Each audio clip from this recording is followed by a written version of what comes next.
Segera download Apa saja yang Quran disebut oleh Tadabbur, Al-Quran jika dia meraih tafsir satu dalam kebaikan. genggaman Contoh, Anda. bulan Ramadan adalah bulan Al-Quran.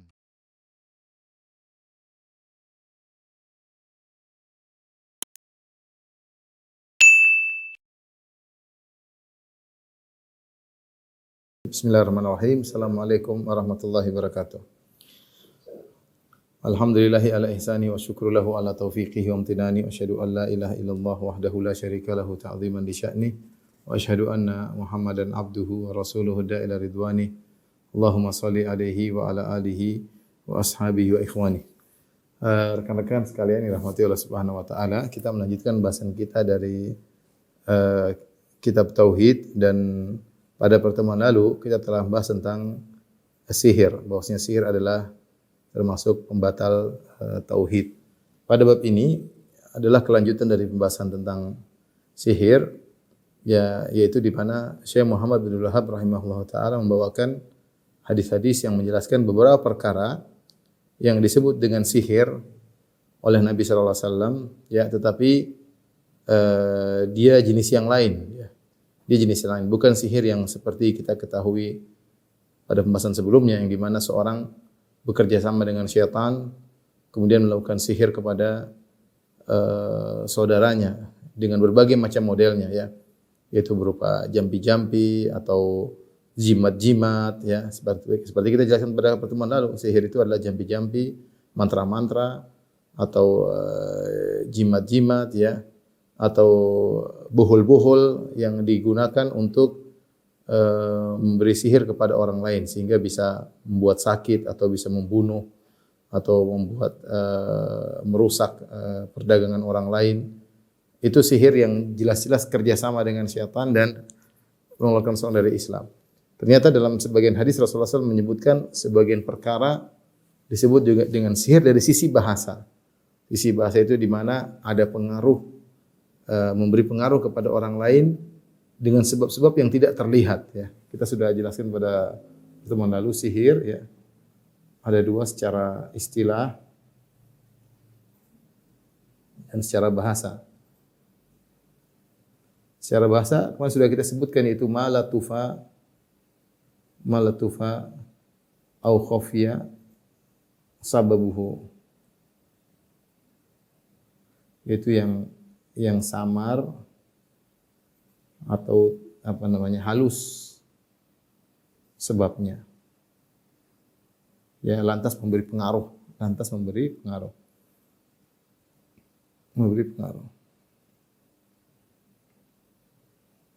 Adapun kalau secara istilah, yaitu kerjasama dengan syaitan,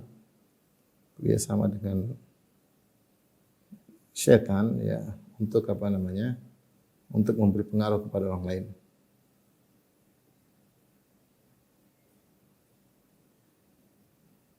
Nah, kita akan sebutkan dalam pembahasan kita ini ada beberapa perkara yang Rasulullah SAW sebutkan dengan sihir, tapi dia bukan model sihir secara istilah. Yang pertama, Al-Imam Ahmad berkata, meriwayatkan suatu hadis, beliau berkata, qala hadatsana Muhammad bin Ja'far, qala hadatsana Auf an Hayyan, qala hadatsani Qatan bin Qabisah an abihi, annahu sami'a Rasulullah SAW yaqul, bahwasanya Rasulullah SAW bersabda, innal iyafata wat tarqa wat tiyarata minal jibti, Sungguhnya kata Nabi sallallahu alaihi wasallam, hadis pertama, Nabi sallallahu alaihi wasallam mengatakan innal iyafata wat tarq wat tiyarata minal jibti. Al-iyafah adalah zajrut tayr, mengusir burung.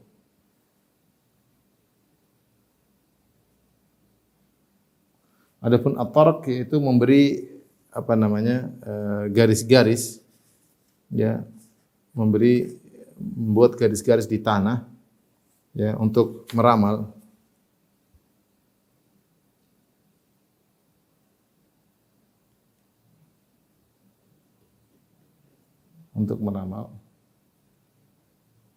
Adapun at-tiyaratu adalah apa kita bilang? Mengkaitkan nasib sial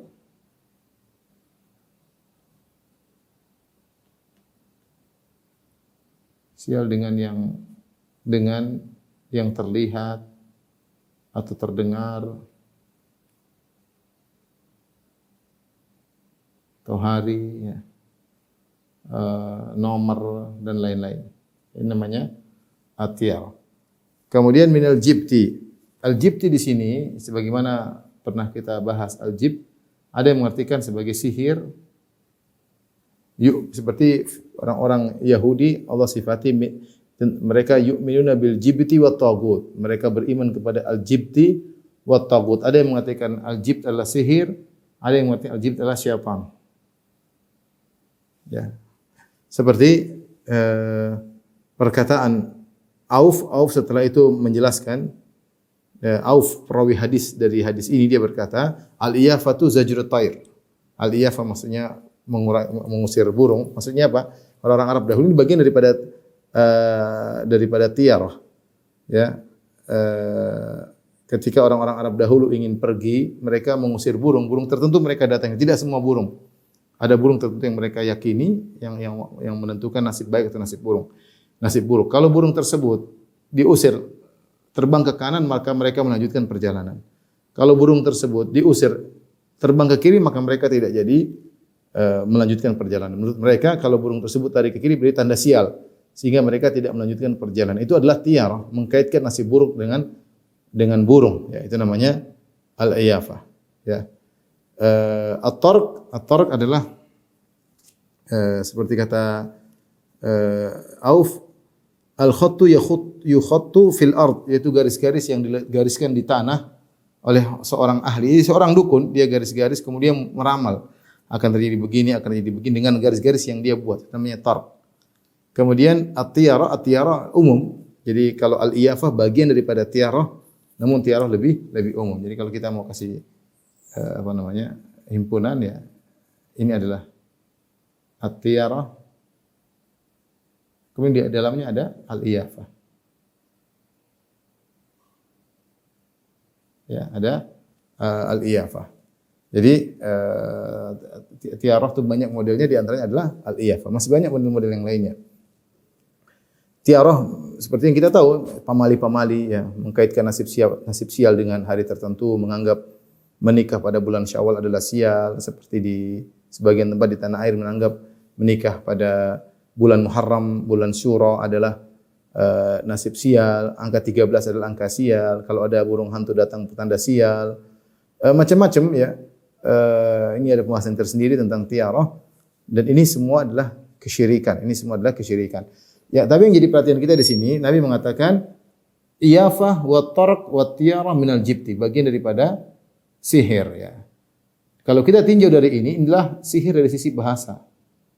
Ini sihir dari sisi bahasa. Karena ketiga-tiganya bukan sihir secara istilah. Bukan makna istilah. Tetapi ketiga-tiganya menunjukkan pada yaitu sesuatu yang sebabnya samar tetapi memberi pengaruh ke hati. Sebabnya samar tapi memberi pengaruh ke hati.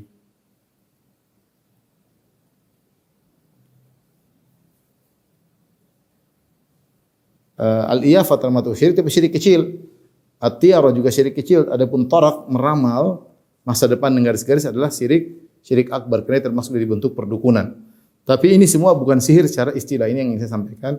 Tapi Nabi menamakan bahwa itu adalah sihir, jibt, termasuk daripada jibt. Kenapa? Karena ketiga-tiganya tidak ada kaitannya. Bagaimana burung terbang ke kiri berarti sial? Enggak ada hubungannya. Jadi sebabnya samar, tapi mempengaruhi hati seseorang sehingga dia percaya. Sama at-tiarah, angka 13 bikin sial, secara logika enggak bisa. Gimana mau dilogikakan? Enggak masuk akal. Kok 13 menyatakan sial, ya? Ini aneh, tapi begitulah orang banyak percaya dan mempengaruhi hati seseorang. Demikian at-tarq, garis-garis kok mempengaruhi masa depan, ini juga hal yang aneh. Namun demikianlah orang percaya. Jadi kalau at-tarq ini bagian dari perdukunan. Ini bagian dari perdukunan. Ini juga syirik akbar. Tapi dia bukan model sihir. Jadi intinya maksud saya ini adalah pembahasan sihir dari sisi bahasa, bukan dari sisi istilah. Ibn.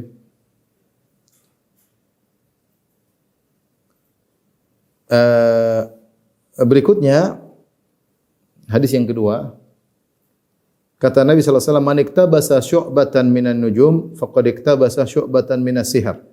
Zada ma zada." Siapa yang belajar sebagian ilmu dari ilmu pemberintangan, ya, maka dia telah belajar sebagian dari ilmu sihir. Ya, semakin dia belajar ilmu perbintangan, maka semakin tambah ilmu sihirnya. Semakin tambah ilmu sihirnya. Kita bicara sekarang hadis yang kedua.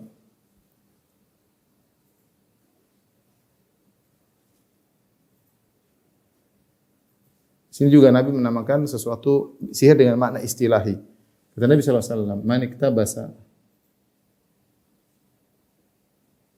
syu'batan minan nujum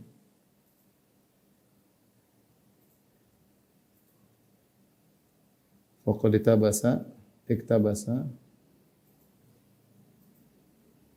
syu'batan minas sihir. Zada ma zada." Ya. Perhatikan kata Nabi sallallahu alaihi wasallam, siapa yang belajar ilmu nujum,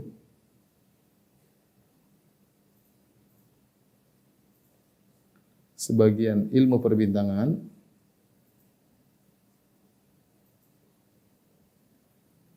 maka dia telah belajar ilmu sihir.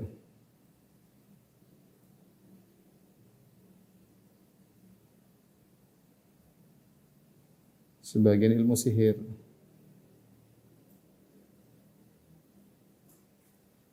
Semakin bertambah, semakin belajar, semakin parah sihirnya.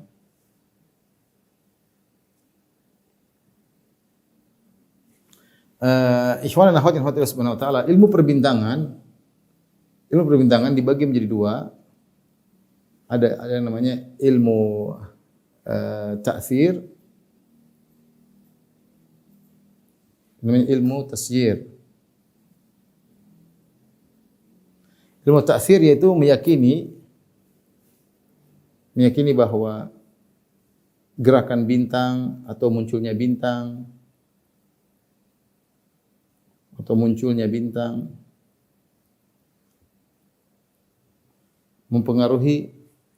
mempengaruhi kejadian di dunia.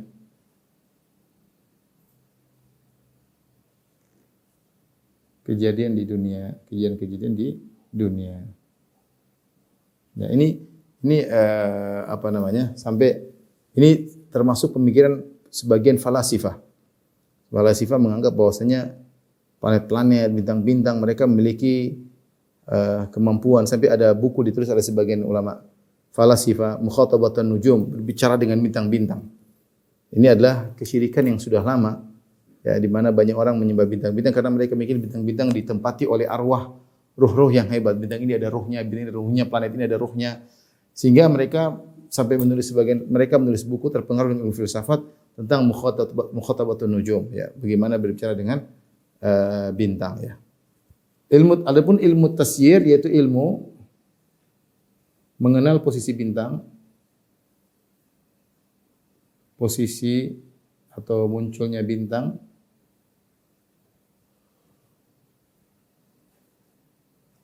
untuk mempermudah perjalanan, mempermudah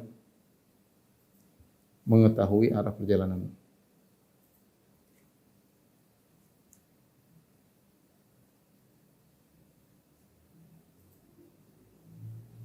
Nah, ini bintang, dan kita tahu bahwasanya bintang itu punya 3 fungsi. Ya, kalau ini boleh tentunya, ini berboleh, kalau ini tidak boleh. Ini yang Nabi SAW sebut dengan sihir.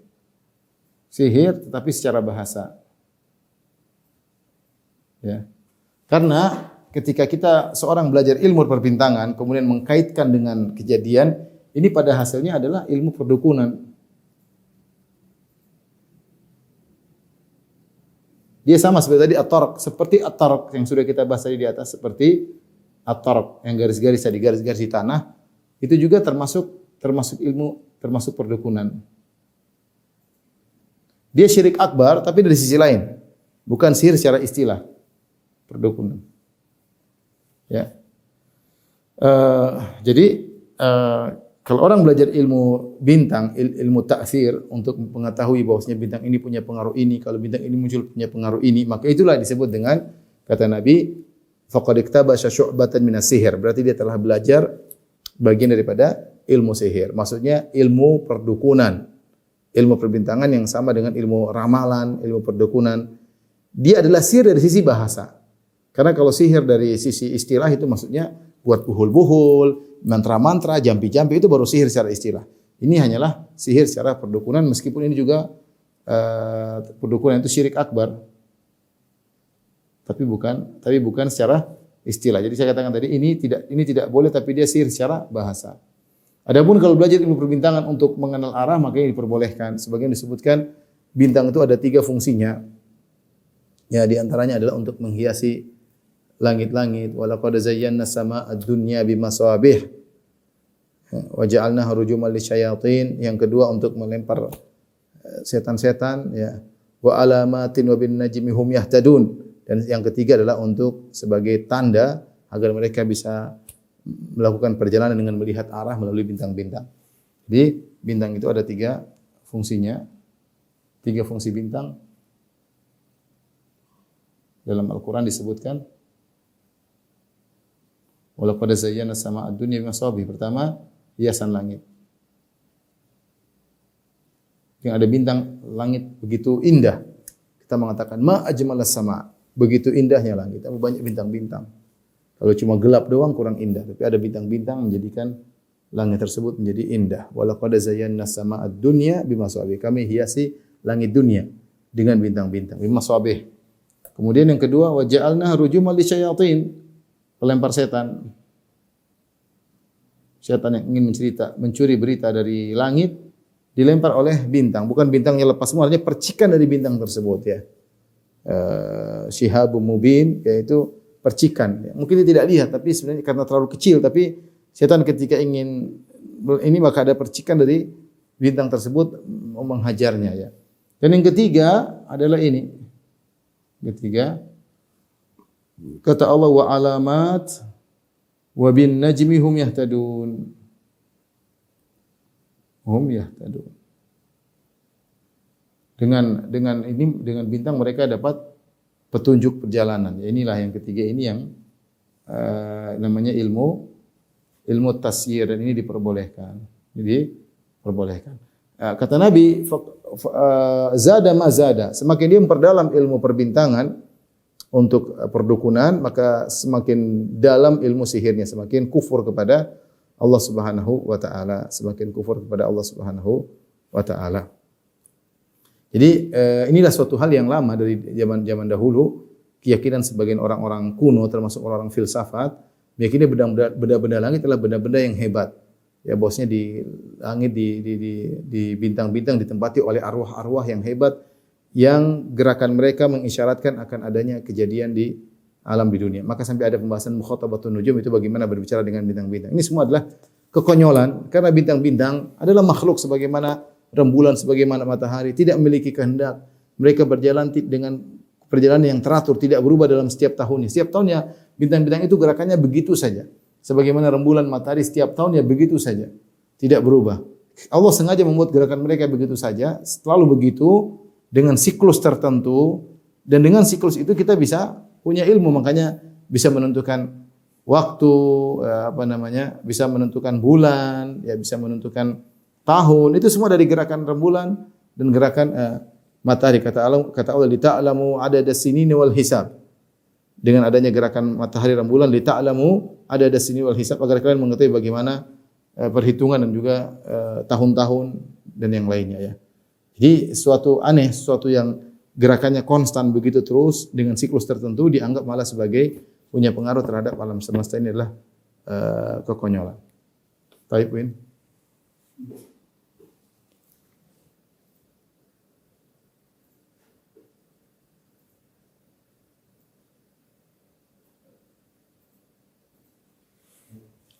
Tapi yang ketiga, hadis ketiga,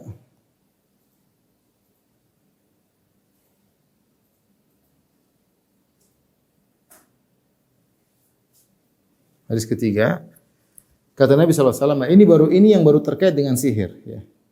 Ini yang terkait dengan makna sihir secara istilah.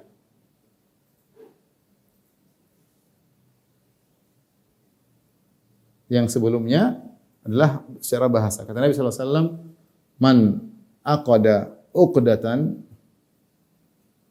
thumma nafatha fiha faqad sahar. Wa man sahara faqad asyrak. Wa man sahara faqad asyrak. Wa man ta'allaqa syai'an wukila ilaihi wa man ta'allaqa syai'an wukila ilaihi." Kata Nabi SAW, siapa yang mengikat buhul-buhul,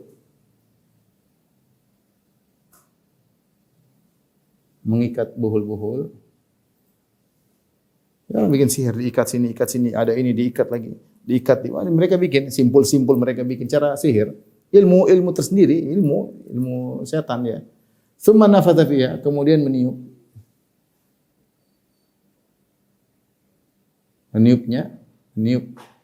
pada buhul-buhul tersebut.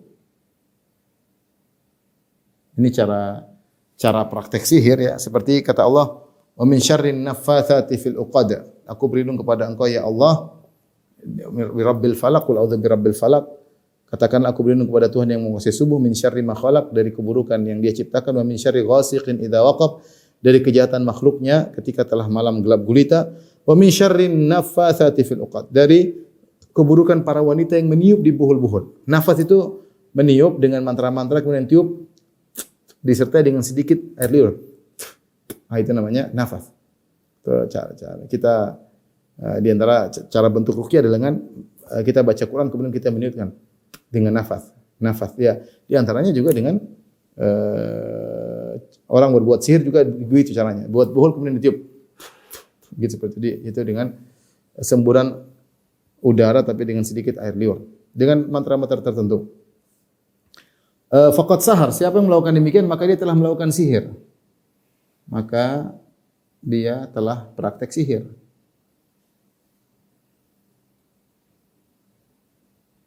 Wa man sahara faqad asyrak. Siapa yang menyihir telah syirik. Maka telah syirik. Syirik akbar. Wa man ta'allaqa syai'an wukila ilaihi. Siapa yang menggantungkan sesuatu, jimat maksudnya,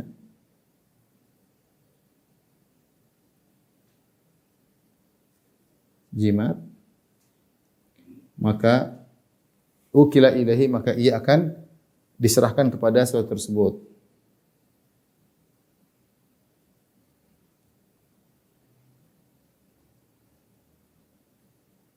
Diserahkan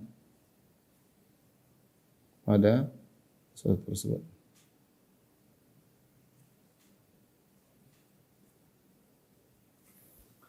Tapi inilah salah satu sihir yang benar-benar sihir. Rasulullah namakan sihir, caranya adalah dengan membuat buhul, membuat ikatan, simpul-simpul tertentu, kemudian ditiup, baik lelaki maupun perempuan yang meniup, maka dia telah terjerumus dalam syirik. Barang siapa melakukan sihir, maka telah melakukan syirik, karena ada kerjasama dengan syaitan ya. Karena kerjasama dengan syaitan.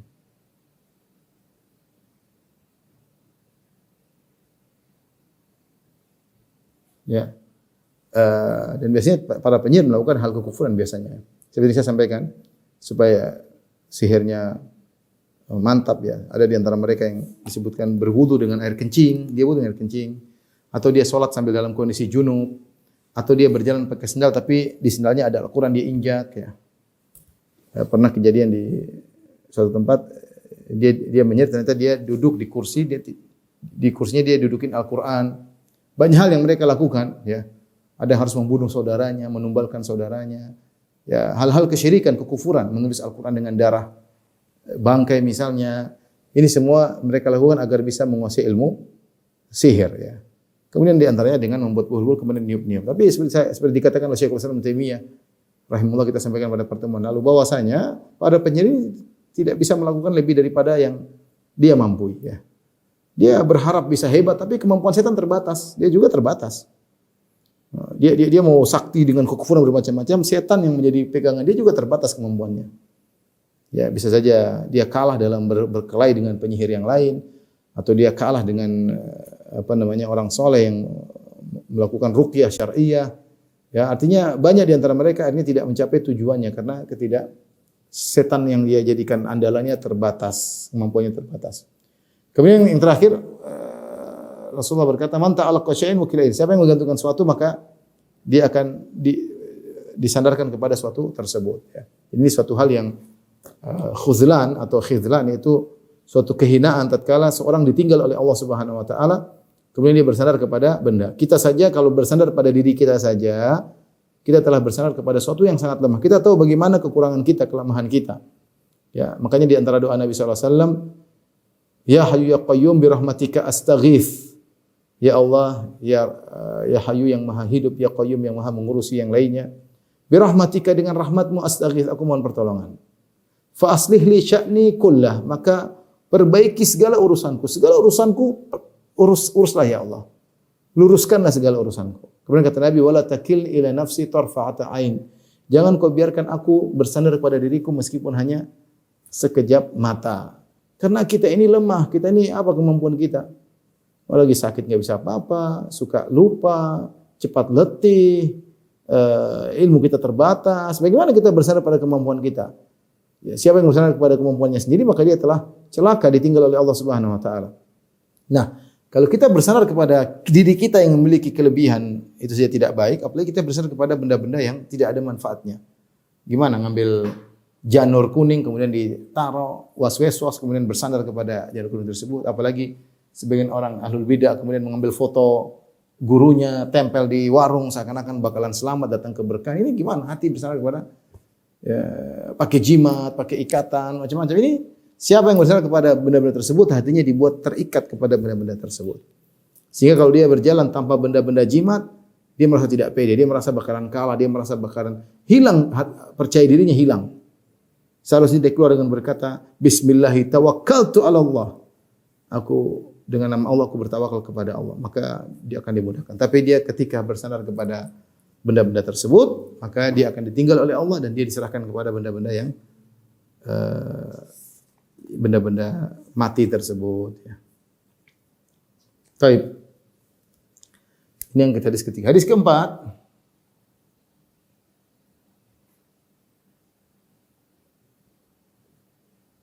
Tentang namimah. Namimah ini juga sihir tapi secara bahasa. Ya. Al-adhu. Itu al-adhu. Kata Ibnu Mas'ud radhiyallahu anhu bahwasanya Rasulullah SAW bersabda, "Ala unabbiukum al-adhu." Maukah aku kabarkan kepada tentang al-adhu? Hiya an-namimah al-qala bainan nas. Al-adhu itu an-namimah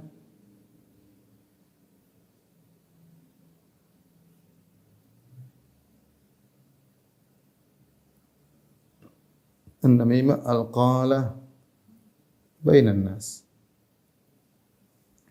Adalah namimah yang banyak membicarakan dan menghasut di antara orang-orang. Ngomong sana kemari untuk menghasut orang-orang itu. Ya, berbicara ke sana kemari.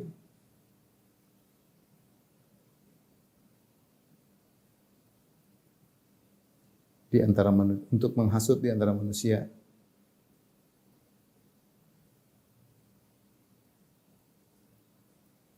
Namimah ada. Namimah ini adalah sihir secara bahasa. Namimah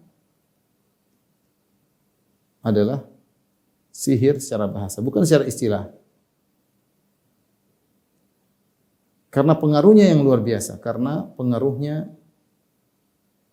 efeknya, pengaruhnya samar namun luar biasa. Namun luar biasa. Makanya namimah bisa memisahkan dua orang sahabat yang dekat, bisa memisahkan istri dengan suaminya, bisa memisahkan kakak dengan adiknya, sahabat dekat yang bisa bertengkar antara orang-orang. Ya. Yahya bin Abi Katsir pernah berkata rahimahullah taala, yufsidun nammam fi sa'atin ma la yufsidus sahiru fi syahr. Bahwasanya dia punya istri, dia mengatakan orang yang tukang namimah, mengadu domba, itu bisa merusak dalam suatu waktu yang di mana tidak bisa dilakukan oleh penyihir dalam sebulan. Ya. Penyihir mungkin merusak orang, dia siapkan mantra-mantra, kontak setan sana, kontak setan sini, dicoba belum tentu berhasil, coba lagi. Sebulan belum tentu berhasil. Namimah ngomong sedikit bisa jadi membuat orang saling menjengkel di antara mereka. Dalam hanya sekedar 1 detik, 2 detik, 1 menit, 2 menit, ngobrol sana, ngobrol sini, tiba-tiba dia benci sama orang yang sebelumnya dia cintai. Tiba-tiba dia membenci sama orang yang sebelumnya dia hargai. Itu terjadi. Oleh karenanya namimah termasuk dosa besar. Ya, masya'im bi namim. Allah mencela orang yang suka berjalan ke sana kemari untuk namimah. Makanya orang melakukan namimah diadab di alam barzakh sebelum di neraka jahanam. Dalam hadis Ibnu Abbas radhiyallahu anhuma, Nabi sallallahu alaihi wasallam marra bi qabrain. Rasulullah melewati 2 kuburan. Qala innahuma la yu'adzabani. Sungguhnya penghuni 2 kuburan ini sedang diadab. Wa ma yu'adzabani fi kabirin. Mereka tidak diadab pada perkara yang sulit. Sebenarnya mereka bisa tinggalkan tapi mereka lakukan. Amma ahaduhuma fakana yamshi bin namimah. Adapun yang satunya diadab karena suka ke sana kemari namimah. Lihat namimah, ya, dia berbicara kepada orang dengan provokatif, dengan merubah narasi, dibawakan narasi sehingga membuat orang jengkel. Padahal bisa jadi tidak demikian. Ya. Ini di antara perlakuan orang namimah. Bahkan kalau itu meskipun perkara yang benar, ya, si A ngomong sesuatu tentang si B ngomong sesuatu tentang si A. Tetapi ada pihak ketiga namimah, namam ini, yang kemudian dia menukil dengan cara dia merubah narasinya seakan-akan suatu yang berbahaya besar. Dia nukilkan perkataan B kepada A, dinukilkan perkataan A kepada B. Akhirnya A dan B bertengkar. Orang seperti ini dosa besar. Meskipun dia jujur, dia berdosa. Karena efeknya adalah membuat ribut di antara kaum muslimin. Bayangkan, saya ajak renungkan tentang namimah dengan islah, ya. Perbandingan, ya. Namimah dengan islah, mendamaikan.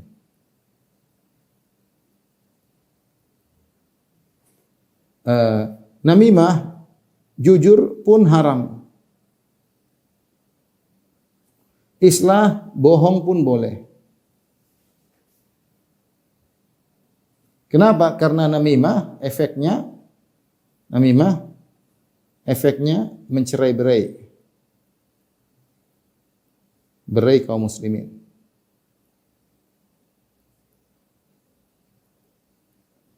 Islah mendamaikan meskipun bohong, efeknya menyatukan kaum muslimin.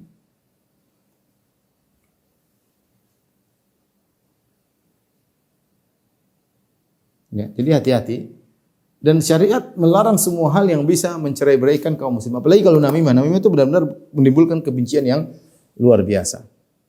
Dan itu bahkan terjadi bukan pada di antara orang awam, bahkan di antara para dai. Ada murid-muridnya tukang namimah, cari muka sama gurunya, ngelapor sana. Ustaz sana ngomong gini, ngelapor dengan bentuk yang tidak pas. Cuma dia pingin ustadznya menjadi nomor 1, nanti ustadznya ngomongin ustadz yang dia bangga dan dia dekat dengan ustadz tersebut. Ini orang setan seperti ini. Dia namam, dia tukang namimah. Maksud saya terkadang namimah ini bukan cuma mengenai orang-orang awam, orang tidak sholat, bahkan terkadang terkena kepada sebagian dai. Karena timbul hasad di antara para dai misalnya, dan ada murid-murid yang kurang ajar tukang namimah, akhirnya timbullah perselisihan dan itu efeknya panjang. Dan orang yang hal ini maka dia akan menanggung dosa. Ya, makanya disebutkan kalamul aqran yutwa wala yurwa. Ada istilah di antara para muhaddisin bahwasanya pembicaraan satu dengan yang lain kalau sama sejawat maka tidak usah diriwayatkan, ditutup saja karena namanya orang sejawat, terkadang ada hasad di antara mereka. Oleh karena hati-hati. Namimah ini hukumnya dosa besar, terancam dengan azab kubur, belum lagi diadab di neraka jahanam, dan ini bisa menimpa siapa saja. Dan namimah banyak di kalangan wanita. Makanya wanita terkadang berteman tahu-tahu ribut, ya. Kenapa ada pihak yang orang ketiga masuk kemudian membuat mereka ribut dan saling membenci. Ubadah bin Samit radhiyallahu anhu pernah berkata, "Akhadha alaina Rasulullah sallallahu alaihi wasallam kama akhadha ala nisa." Rasulullah SAW pernah mengambil sumpah setia dari kami sebagaimana Rasulullah SAW mengambil sumpah setia dari para wanita. Allah nusyrika billahi syai'a. Agar kami tidak berbuat syirik, kami bersumpah tidak berbuat syirik, membaiat Nabi untuk tidak berbuat syirik sama sekali kepada Allah. Wala nasriq, dan agar kami tidak mencuri. wala nazniya dan kami tidak berzina, wala naqtula auladana dan agar kami tidak membunuh anak-anak kami, wala ya'dhaha ba'duna ba'dhan dan jangan mengadu domba di antara kami. Jadi ini terjadi di antara wanita juga terjadi di antara laki-laki. Hati-hati, seorang dibangun di atas cross check, husnuzan kepada saudaranya. Bagaimana? Dia punya teman baik, dia percaya sama orang ketiga ini. Orang ini namam tukang mengadu domba, cari muka sama dirinya atau cari muka sama ustaz yang lain, senang kalau ada keributan. Dan di belakang dia ada syaitan. Ya, karena dalam hadis kata Nabi sallallahu alaihi wasallam, "Inna syaitana qad aisan ya'budul musallun fi jaziratil arab walakin fit tahrishi bainahum." Sungguhnya syaitan putus asa untuk disembah di jazirah Arab oleh orang-orang yang salat. Syaitan putus asa untuk disembah tetapi tidak pernah putus asa untuk mengadu domba, walakin fit tahrishi bainahum. Maka hati-hati jangan sampai kita menjadi namam tukang mengadu domba, lapor sana lapor sini. Tidak semua yang kita dengar kita laporkan. Tidak semua yang kita dengar kita ceritakan kepada pihak yang lain. Ya, nanti dampaknya besar. Justru kalau kita bisa kita mendengar Ustadz Fulan mengucapkan sesuatu yang tidak enak, kita jangan sampaikan. Kalau bisa kita sampaikan yang baik-baik supaya ada kesatuan di antara kaum muslimin. Itu penting. Ya, itu penting. Alhamdulillah sekarang para dai banyak yang masuk dalam grup WhatsApp sehingga mereka saling memahami. Setan semakin sulit masuk karena mereka bisa saling husnuzan di antara mereka ya. Oleh karenanya waspada dari perbuatan namimah karena namimah ini mengadu domba di antara kaum muslimin sangat berbahaya ya. Dan ini kadang-kadang pelakunya adalah para penuntut ilmu. Waliyadzubillah. Baik, kita lanjutkan pada hadis yang terakhir, hadis yang ke-5.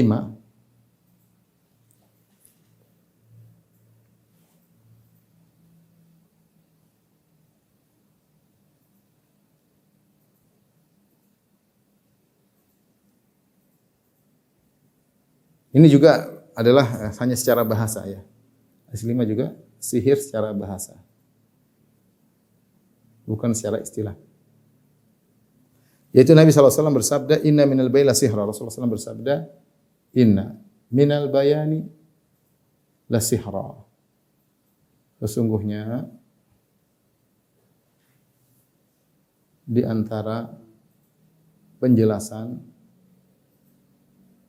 atau orasi ada yang merupakan sihir. Ada yang merupakan sihir ya.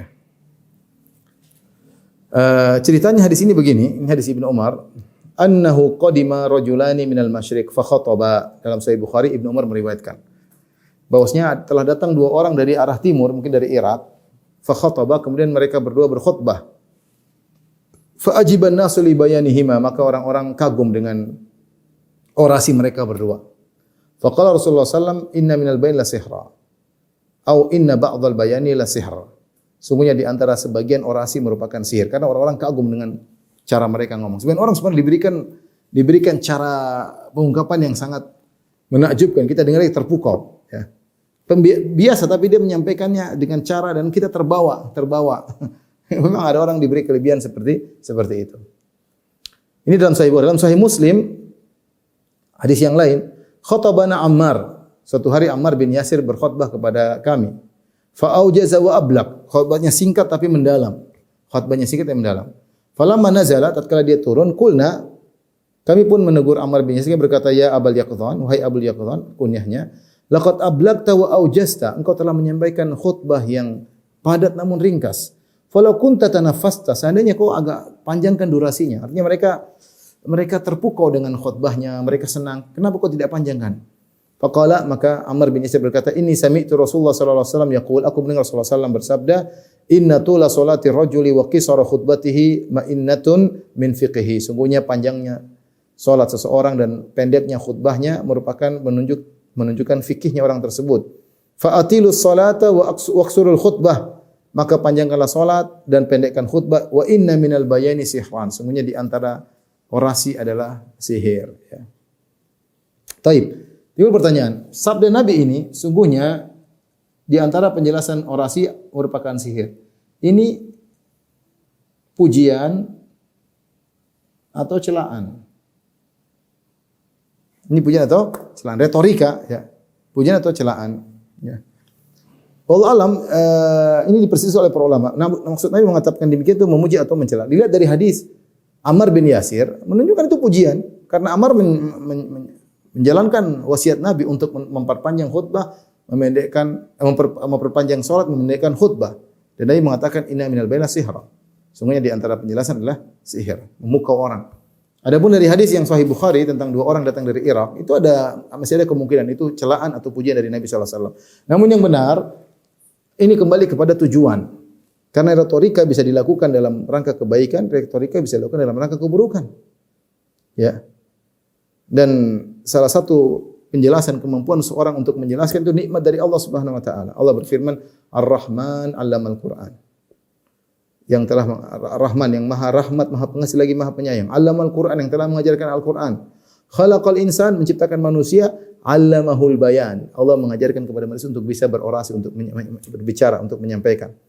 Jadi kalau retorika tersebut niatnya adalah baik, maka itu adalah sihir yang baik. Sebagaimana Umar bin Abdul Aziz rahimahullah taala pernah mengomentari retorika yang indah, orasi yang indah, dia mengatakan hadza sihrul halal, ini sihir yang halal. Kenapa? Retorika orang tersebut memukau semua orang, menyihir semua orang yang mendengar retorika tersebut. Tapi kalau dan ini dibutuhkan oleh para dai, para khatib untuk bisa berorasi dengan baik ya. Tetapi tentu niatnya ikhlas kepada Allah Subhanahu wa taala ya. Bukan untuk dipuji, bukan untuk disanjung. Adapun seorang yang berorasi untuk keburukan maka itu sihir yang buruk.